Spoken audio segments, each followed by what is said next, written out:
이런 부동산 하락기에 제가 집을 팔았습니다. 그 이야기를 상세하게 알려드리겠습니다. 안녕하세요. 세비티입니다. 오늘은 최근에 제가 부동산을 팔게 된 사연에 대해서 좀 말씀드리려고 합니다. 바로 어제 있었던 일인데요. 제가 그래도 요즘 같은 시기에 집을 팔기가 정말 어렵잖아요. 그래서 어떻게 제가 팔게 되었는지, 그리고 어떻게 팔 수 있었는지에 대해서 좀 말씀을 드리려고 합니다. 제가 가지고 있던 물건은 분양권이었어요. 일단 제가 손해를 보고 팔게 됐습니다. 제가 매수를 했던 곳이 지방 도시였는데요. 그 도시에서 각 구별로 입지를 봤을 때 그 구에서 정말 괜찮은 입지에 분양을 하는 단지였습니다. 계약을 하고 바로 나오는 물건, 그러니까 초반 프리미엄을 주고 매수를 했습니다. 그만큼 또 가치가 있었고, 제가 살 때 어떤 걸 봤냐면, 주변에 있는 기축 아파트와 이 분양권의 프리미엄을 합친 가격을 비교해 봤더니 거의 1억 이상 저렴했습니다. 그래서 확실하게 저평가되어 있다고 판단을 했고, 브랜드의 대단지였기 때문에 이렇게 선택을 했습니다. 그런데 이번에 팔게 됐을 때는 제가 샀던 그 프리미엄의 반도 안 되는 가격으로 팔게 됐어요. 일단은 왜 그렇게 했느냐에 대해서 좀 궁금하실 것 같아요. 저도 부동산 강의도 하고 실제 계속 투자를 해오는 사람인데요. 제가 가장 중요하게 생각했던 요인은 무엇이냐면, 내가 이걸 계속 가지고 갔을 때 내가 버틸 수 있느냐의 문제였어요. 저도 물건이 하나가 아니라 여러 개가 있잖아요. 지금 시점에서 가장 중요한 게 저는 버티는 전략이라 생각을 합니다. 이걸 내가 잘 버틸 수 있느냐의 부분이고, 가장 거기에 있어서 중요한 부분이 대출 이자입니다. 근데 아직까지도 금리가 계속 올라가고 있는 상황이고, 이게 언제 이 리스크가 없어진다는 아직 확실한 그런 지표가 보이지 않는 상황이잖아요. 그런 상황에서 저도 이제 대출 레버리지를 활용해서 투자를 하다 보니까 그 부분에 대해서 매달 제 생각 이상으로 이자가 나가게 됩니다. 그런 것들까지 또 감안을 했고요. 그리고 이 분양권 같은 경우에 올해 하반기에 이제 입주를 하게 돼요. 입주를 하게 됐을 때 이제 전세를 맞춰야 되는데, 가장 우선적으로 요즘에 전세 거래가 정말 되지 않아요. 전세 거래가 되지 않으면 제가 잔금을 치러야 되는데, 입주를 하는 새 아파트 같은 경우는 입주를 하고 잔금을 치르고 3개월이 지나야지 이 아파트를 담보로 해서 대출이 가능합니다. 그렇다면 제가 그 3개월이라는 기간 동안 다른 곳에서 대출 일으켜서 잔금을 치러야 되는데, 요즘 같은 시기는 DSR이 아직까지 풀리지 않았기 때문에 대출도 힘든 상황입니다. 그리고 만약에 제가 겨우겨우 전세를 맞춘다 하더라도 전세가를 정말 보수적으로 봐야 돼요. 그 인근에 있는 아파트들의 현재 전세 가격을 봤더니 최근에 거래가 된 것들이 신축 아파트인데도 2억 5천 정도에 거래가 됐더라고요. 그러면 입주장 같은 경우는 더 낮아질 수가 있어요. 그렇게 보면 2억 이하로 떨어질 확률도 배제할 수는 없는 상황이에요. 그렇게 본다면 총 매매 가격이 만약에 4억이라고 했을 때 전세 보증금 2억 정도 받는다고 가정을 하면 2억 정도의 제 돈이 더 필요한 상황이잖아요. 저도 다른 곳들에 계속 돈이 묶여 있다 보니까 한 번에 그 돈을 마련하기가 쉽지 않다고 판단했습니다. 그래서 저는 제가 조금 손해를 보더라도 이렇게 팔기로 결심을 했어요. 제 물건을 매수하는 분 같은 경우는, 제 물건을 매수하는 분이 실거주자셨어요. 이분 같은 경우는 저는 정말 좋은 기회라고 생각을 합니다. 왜냐하면 지금 워낙 이렇게 저처럼 급매로 파는 분들이 있어요. 이렇게 봤을 때는 확실히 그 인근에 있는 신축 아파트보다 너무 저렴해요, 가격이. 그렇게 본다고 하면 거의 제가 지금 판단했을 때는 거의 1억 5천 이상 저렴한 편이거든요. 그러면 충분히 메리트가 있고, 나중에 입주를 했을 때는 분명히 이 아파트가 그 기축 아파트보다 상품성이 훨씬 좋기 때문에 가격이 더 올라갈 확률이 많습니다. 그렇게 본다면 실거주 측면에서는 너무 괜찮은 선택이라 생각을 합니다. 그렇다면 이때 또 궁금한 점이, 어떻게 그러면 이런 시장에서 매도를 할 수 있었는지에 대한 부분인 것 같아요. 제 주변에도 이런 분양권이나 투자 물건을 가지고 있는 분들이 지금 매도가 안 돼서 힘든 분들이 정말 많습니다. 이런 상황에서 저는 어떻게 팔 수 있었을까요? 제가 하나씩 좀 말씀드릴게요. 현재 이 분양권 같은 경우는 매물이 계속 쌓이고 있는 상황이에요. 그래도 그런 가운데서 팔 수 있었던 가장 큰 요인은, 첫 번째로 이 물건이 로얄동 로얄호이기 때문입니다. 저희가 보통 알랄이라고 하잖아요. 처음에 매수를 할 때 정말 고민을 했던 것 중에 하나가 앞에 조망이 가리지 않아야 되고 층이 중층 이상은 되어야 된다는 점과 이 평형이 판상형이어야 된다는 점이었어요. 제가 이 세 가지는 무조건 내가 확실하게 가져간다고 생각을 했습니다. 그래서 물건을 계속 검토를 했는데 초반 프리미엄으로 이렇게 물건이 나왔고요. 이 지역의 분위기가 너무 좋았기 때문에 프리미엄이 계속 올라가더라고요. 선택할 수 있는 물건이 많지 않았어요. 저는 처음에 어떤 걸 하고 싶었냐면 맨 앞동을 하고 싶었어요. 프리미엄도 더 높았거든요. 살려고 하는데 물건도 없더라고요. 그렇다면 이걸 포기를 하고 나는 오히려 그 뒷동을 선택하자고 제 욕심을 버렸고요. 뒷동 같은 경우는 단지뷰이고요. 이 아파트 같은 경우는 동간거리가 엄청 넓어서 앞에 동이 있다 하더라도 크게 가리지 않았습니다. 그리고 제가 샀던 물건 같은 경우는 정면을 보는 것이 아니라 측면을 보게 돼 있어요. 측면을 보다 보니까 앞에 확실하게 가리는 게 없더라고요. 그래서 이거 괜찮다고 생각을 했고 층 같은 경우도 거의 10층 이상이었어요. 10층 이상으로 중층이었고 향도 남쪽을 이제 바라보고 있었고 가장 또 중요한 게 판상형이었어요. 그러니까 타입이 한 4가지 정도가 됐는데 제가 선택했던 타입이 가장 이제 구조가 잘 빠졌고 선호하는 평형이더라고요. 이 조건들에 다 부합을 했기 때문에 제가 그렇게 선택을 했습니다. 지금 같은 시기 매물이 꽤 쌓여있고 거래가 되지 않는 시기에도 제가 이 물건을 부동산에 내놓겠다고 말을 하니까 부동산에다 하시는 말씀이 그 물건 정말 좋은 물건이라고 하더라고요. 처음엔 제가 가지고 있는 물건이 그렇게 좋은지 몰랐는데 이게 알고 보니까 맨 앞동 같은 경우에는 맨 앞에가 트이긴 했는데 앞에 오래된 상가랑 그런 건물들이 있어요. 그래서 오히려 그 뷰가 예쁘지 않더라고요. 이런 경우에는 오히려 그 단지 뷰를 보는 뒷동이 좋을 수가 있습니다. 제가 이곳 말고 다른 곳에도 있는 아파트가 있는데 그 아파트 같은 경우도 단지 뷰를 봅니다. 이 뷰가 소나무가 이렇게 되어 있고 조경이 정말 잘 돼 있어요. 그래서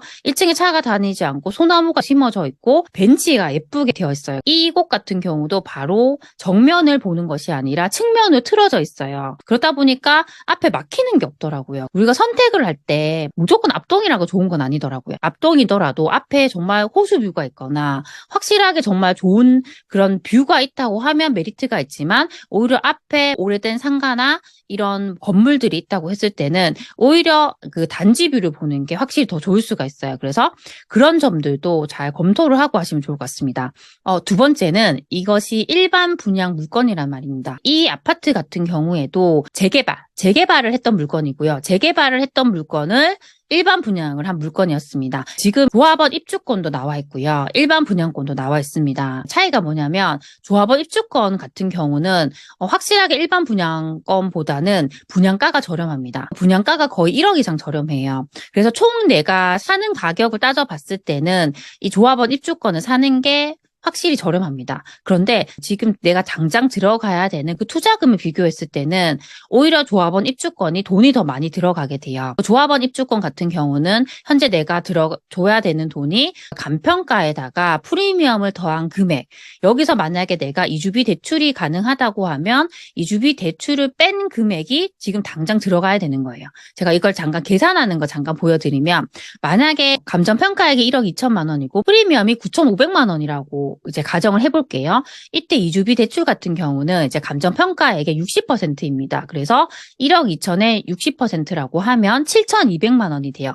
그러면 내가 지금 당장 필요한 돈은 이 감정평가액 더하기 프리미엄에서 이주비 대출을 뺀 금액이 됩니다. 그렇게 계산을 하면 당장 필요한 돈이 1억 4,300만 원이 되는 거예요. 근데 반대로 만약 일반 분양권을 내가 매수를 한다고 했을 때 여기 분양가 같은 경우에 3억 4천만 원이라고 하고 지금 프리미엄이 만약에 4천만 원이라고 했을 때는 지금 내가 3억 8천만 원 주고 사는 셈이잖아요. 근데 내가 지금 당장 들어가야 되는 돈은 이 프리미엄 4천만 원에다가 이 분양가의 10%니까 3,400만 원인 거예요. 그럼 이걸 합치게 되면 7,400만 원인 거죠. 그래서 지금 입주권을 사는 것보다는 확실하게 한 절반 정도의 가격으로 매수가 가능한 거예요. 그래서 이런 시기에는 특히나 내가 돈이 많다고 하면 당연히 입주권을 사는 게 좋아요. 이렇게 입주권을 사면 총 매매 금액도 저렴하게 사는 거고 이런 옵션 같은 것들도 무상으로 제공되는 것들이 많기 때문에 확실하게 메리트가 있습니다. 그리고 이런 조합원 입주권 같은 경우는 조합원 분들이 먼저 분양을 받기 때문에